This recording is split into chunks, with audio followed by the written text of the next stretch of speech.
Hey guys, it's Wags with Ironman 4x4America.com. Today we're going to be working together on the install of our brand new series of bumpers for the Jeep JLU. We've got a Rubicon in Sarge Green. The Raid full-size bumper is a pretty straightforward install. We're also going to throw in one of our monster 9,500 pound synthetic rope winches. Nothing left to do but get wrenching. All right, step one, we want to pop this little trim piece right behind the bumper, between the bumper and the grill.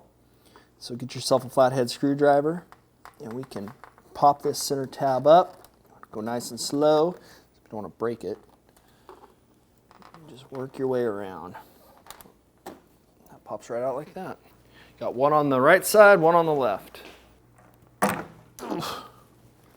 Nailed it. All right. Pop that dirty dog out. All right, we've got to pull off this splash guard. You've got 7 13mm bolts and two back there, 5 up front. Kind of the thought is if you're working by yourself, you always kind of want to try to maintain that center position because then you can brace things better.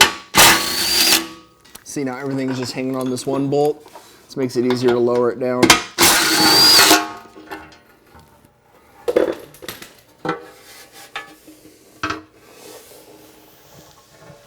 Cool, easy. All right, we got a wire harness over on the front passenger side. There you go. And that disconnects your entire front bumper. All right, we're on the front right side of the Jeep and we want to pull this side bolt out. It's a 16mm bolt, so we'll take that out. Same thing on the front left side. Pop those out. All right, now we've got to remove these 18mm nuts here. That's what actually holds the bumper shell onto your frame. So we're gonna do the inside, 2 on the outside, but start with the bottom. That way the top will hold it in place and let it hang. That wasn't loud. All right, now we'll get this top one off. And smooth. We'll get this outside too. And we'll just loosen the top one. There we go. We'll go get the other side. And loosen the top, but don't take it off. Then the bumper won't accidentally fall on you. And the last 2 on the inside. And the top one. Loosen that up. See, and that's why we leave those 2 top nuts threaded on there, because this whole thing would just come falling down if we didn't. So support the bumper shell with one hand, and with the other, we'll unthread these 2 top outer nuts. There goes one.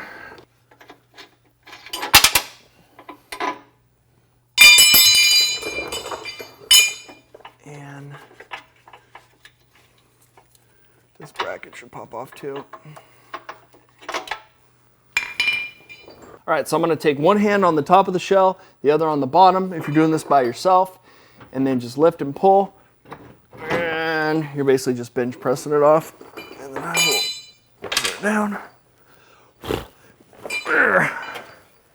All right, so the winch tray, to get it crammed in here, it's a super tight fit, so you do need to pull your grill off. Really, really easy. Grab yourself a flathead screwdriver, kind of pop, then get underneath that bottom flange. See the tops come out. No big deal. We just want to kind of work it out like that. We can put them back together. Cool. And we'll set that aside. One there. As I get my flathead under there, I kind of slide it under and then just roll. You kind of want to roll and twist it up. Then you won't break them.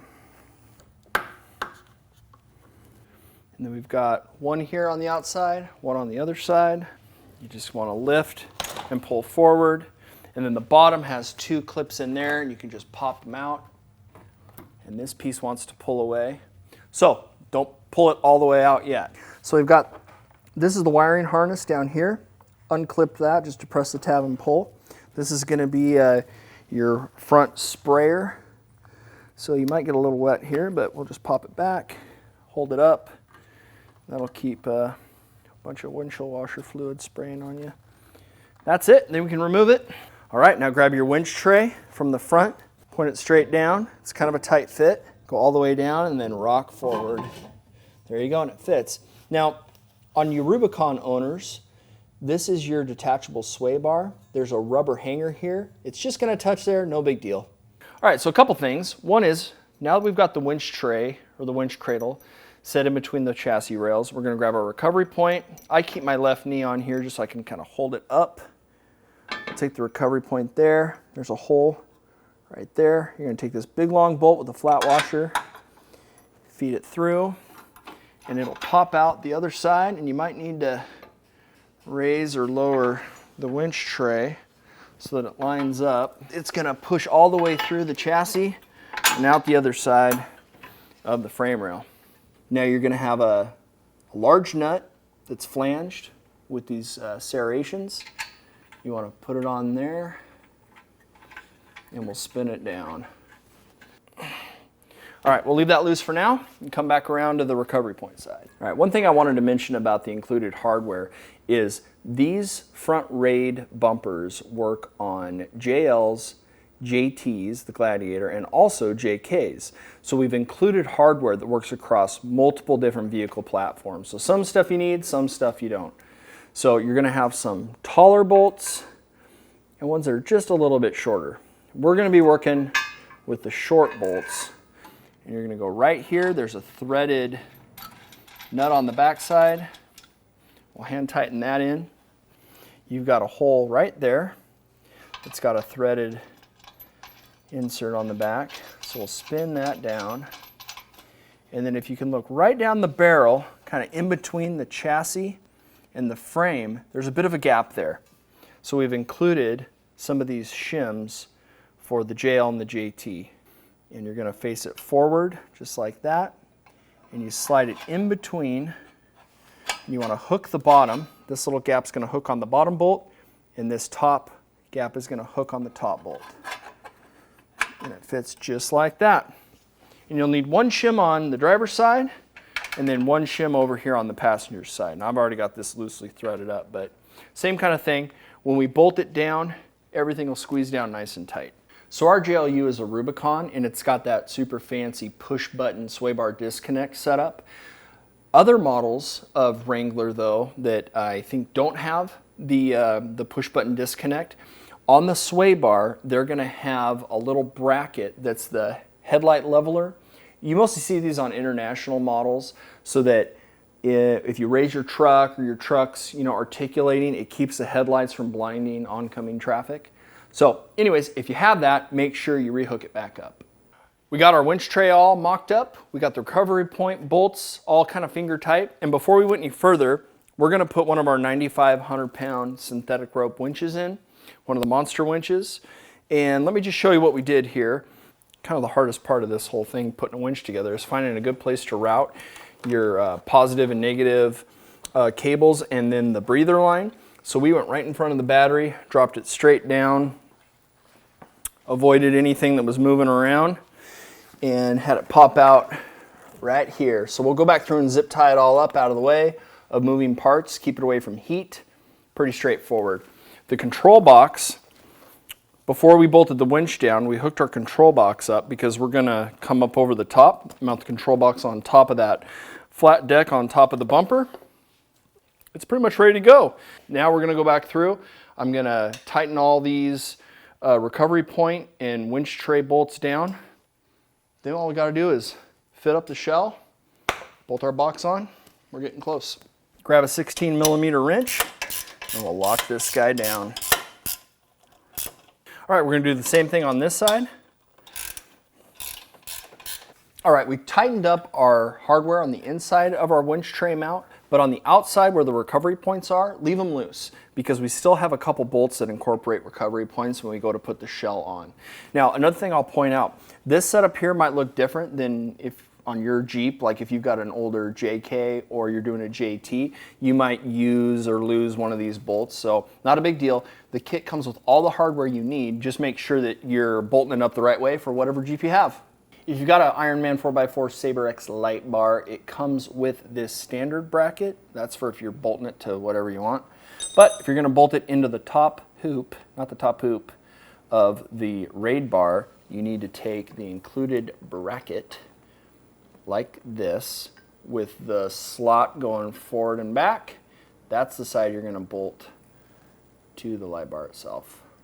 And then grab yourself a 5mm Allen, and you can bear down. I'm gonna run my bolt up that way with the nylock nut on the inside. Then all you're gonna see underneath is the bolt head, and since it's on the underside of the hoop, you probably won't see it at all.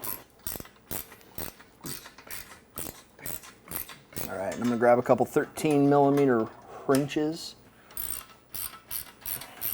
We're gonna drop this through that little gap right there. We'll pull the plug on the passenger side. It'll fit right through the top of the bumper shell. We can wire it up. So if you're working in a garage like me on the floor, I like taking the cardboard box that the front bumper came in. It's actually pretty sturdy. I'll put the bumper shell up here, then we won't scratch the face of it all up. Now I've got the Saber X 20-inch light bar installed in our hoop, so I'm gonna set that aside for now, and we'll work on the pod lights. All right, so these Ironman 4x4 pod lights are 40-watt monsters. These things are beasts, super, super bright. I'll show you how to set them up. Here's your bracket, your hardware. These are gonna be slung from the top. So you wanna take your 13mm bolt, drop it through the bracket. We'll basically set this up upside down because these lights are gonna hang from the top of the shell. Then grab yourself your bolt and your split washer, and then we'll feed it in there. We'll do the same on the other side. Take a 4mm Allen, twist it down like that, nice and snug. Same thing on the other side. Check our positioning, that looks good. These brackets have little detents or serrations that plug in, kind of lock in, fit in with the serrations on the actual light housing. All right, but see, that's why you want to put that bolt in first. Yep, that's feeling good. Take this puck that came included in your bumper hardware kit, slide that down over the mounting bolt, grab the 13mm nylock nut that came with your light hardware pack, spin it down. I kind of put my finger on the head of the bolt there just to keep it pushed out. And since the mounting bracket in the bumper is slotted, I'm going to take a 13mm wrench, and carefully I'm going to spin it down. All right, we've got our mounting hardware all staged, ready to go. Now we're going to take the rock guard bracket that goes behind the light to protect it. We'll feed our pigtail through, run this all the way down. And I found the best way to set this up is go spacer, then put the rock guard on top of that spacer, pull down, then tighten that 13mm nylock down. And you can see here, the back of the light, the wire's more centered in that. All right, now we just got to get this other light pod set up on the other side. Same process. All right, this is like my favorite part of this install. Weep. All right, we're going to grab our hoop. Earlier we installed our Saber X 20-inch light bar. And I'm going to work on it just like this. Rock it forward, and then take the pigtail. You want to push that through first before we get any further down the trail here. There we go. All right, you're going to want to grab your hardware, and you're going to go bolt, flat washer, and we will run this right through here. And then you're going to run flat washer, split washer, and nut. And we'll loosely set up the same hardware over on the passenger side too. Grab yourself a 5mm Allen. or AL for short, and a 13 millimeter. I'm going to use a ratcheting wrench. Makes it easier. We're going to lock these guys down. Now, if you don't have a lot of clearance here because of this lip, you can also just grab a 13 millimeter socket. And that works good too. Now we want these tight, but don't forget, it's stainless hardware, and we're using a split washer. So you want to get the split washer laying flat, but if you can see the split, you don't want it to open up. If that split washer opens up, you went way too animal style. All right, the kit also comes with a 5mm Allen wrench, which is really good to use on these outer bolts because you don't have a whole lot of clearance because of the way the hoop was designed. We wanted to keep it super low pro and fancy, so use that Allen wrench and we'll get her locked down. Do yourself a favor, the pigtail for your light bar, zip tie it over here and out of the way because we don't want to pinch it when we are mounting this thing. And if you're doing it by yourself, it's going to be really tough. So let's just give ourselves every advantage we can. All right, so our Rubicon doesn't come with parking sensors for the front bumper, but we do supply these brackets. They're rock guards. So if you do run parking sensors, make sure not to forget and install these brackets. You got one for the right, one for the left. It's got these nutserts right here. The hardware, just so you don't get confused, you've got a couple of these hex cap screws. You've got ones that are a little bit longer than these shorties. We're going to use the shorties. The long ones, longer ones, go to your license plate bracket. So grab yourself a split washer and a flat washer. And then we will, goes just like that. Fits right in there, almost like it was designed to. We'll spin that in there. So grab your 4mm Allen wrench, and we will lock that down.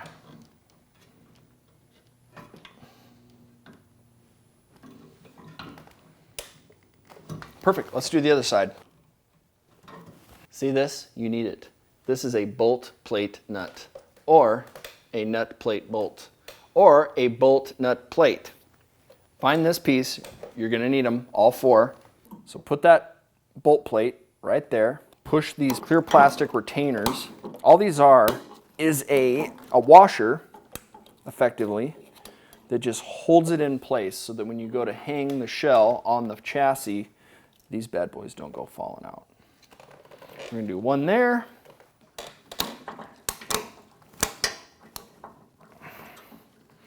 And you really want to try, if you can, to get these plastic squares as far down as you can. Same thing on the left-hand side. I guess you can just spin them down too. That works. Who knew? All right. Whee! All right, that'll hold those in place.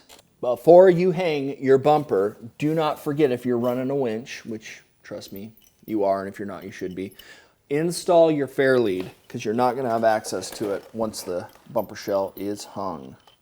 All right, we got the light bars in, light pods in, we got the Haas fair lead on. Bolt plates are being retained by those little clear plastic squares. I think we're ready to hang the bumper shell on the winch tray. Now, if you've already installed a winch, like we have, just remember that your winch line, you want to kind of tuck it back here for now. You want to be able to get to it, but if it overhangs here, it'll pinch. So keep it back here behind the tray. We've got our controller box up out of the way. I think we're good. All right, if you're installing it by yourself, it's going to be a little tricky. You just want to line it up as center as you can. And we'll slowly, there you go. Okay. So we're going to let it rest on the top. I'm going to keep one hand on it. Come in behind, take a nut. These are 18s, and we're just going to get it finger tight on that top bolt plate. And now at least it won't come crashing down.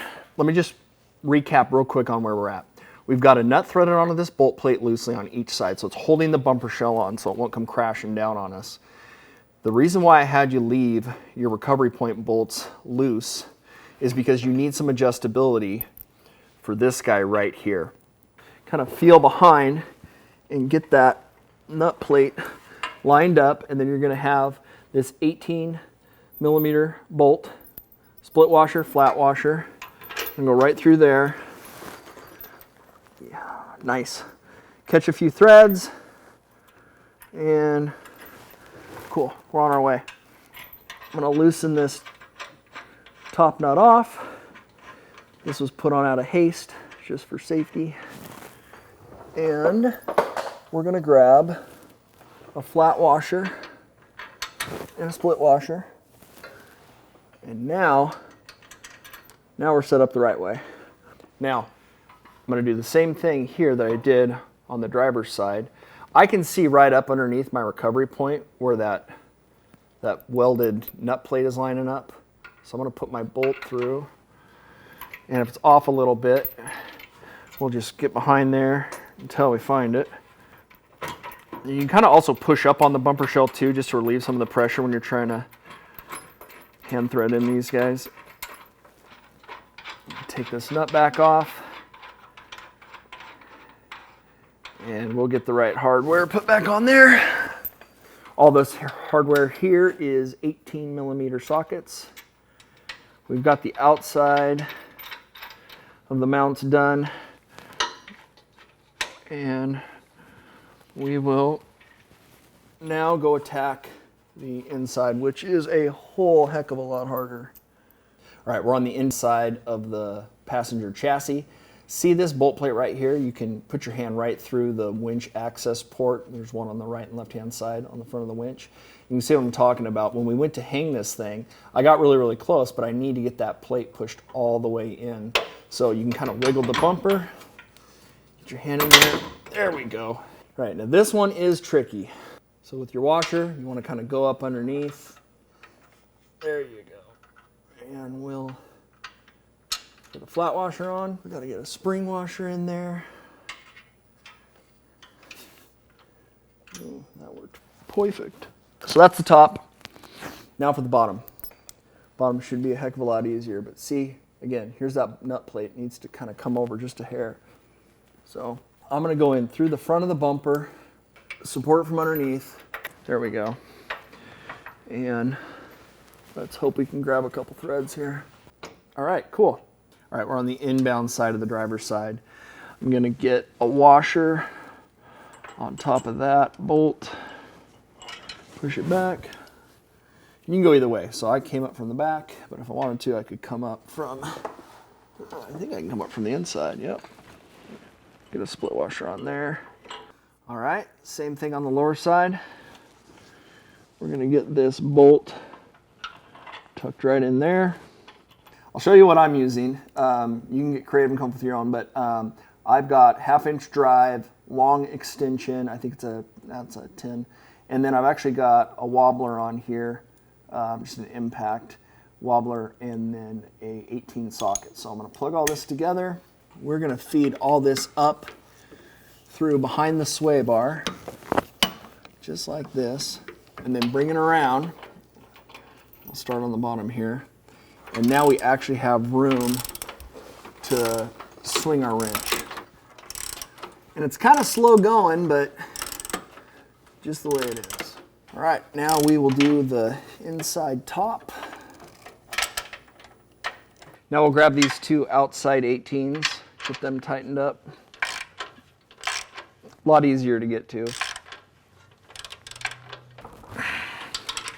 Cool, it's on. All right, so now that we've got this bottom outside chassis bolt locked down, now you can tighten up these back two recovery point bolts. Now I already tightened mine down, so you'll just have to imagine how awesome it was. I'm actually gonna run another little stubby extension. Now the idea is I'm gonna come back here and fit it up behind all this mess. So it's kind of hard to tell, but here's the sway bar disconnect motor. Sway bar's here.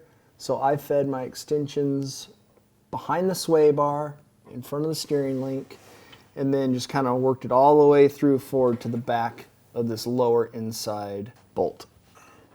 And I'm going to be really careful as I tighten it down because I'm up against a cooler line, but not a big deal. Just don't want to pry into it and bend it. All right, cool. That is locked down. All right, and by the time you get over here to the passenger side to do the last two, you can finger tighten them down pretty good, and then it's just a few turns of the wrench, and we should be almost good to go. All right, we're done. Now you can tighten up your recovery point bolts. I already did it. Please close your eyes and imagine how awesome it was when I did it. It looked like this.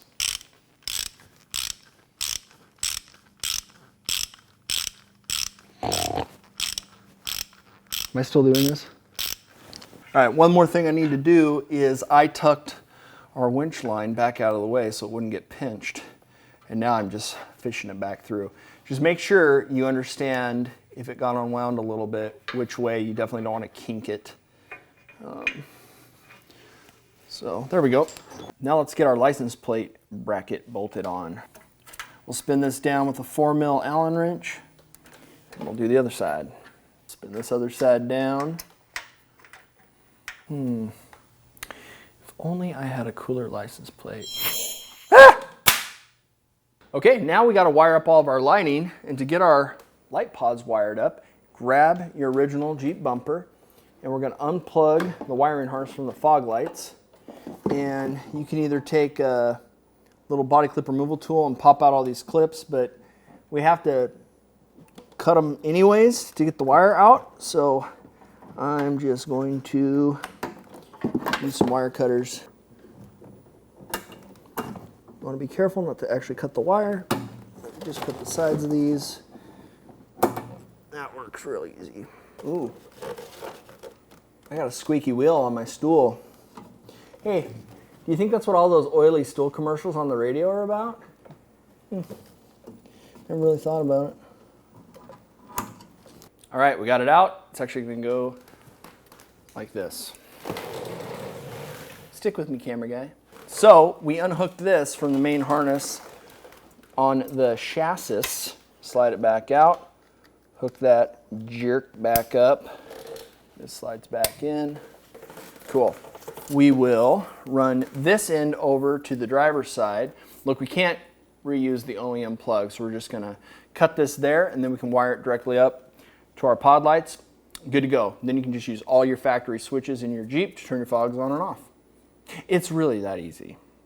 All right, now, general rule of wiring with your wire harness, don't just start hacking off connectors and wiring stuff up, because what we want to do, find the route we're going to go with our wiring harness, and once we lay it out, we want to double check that we've actually got enough room.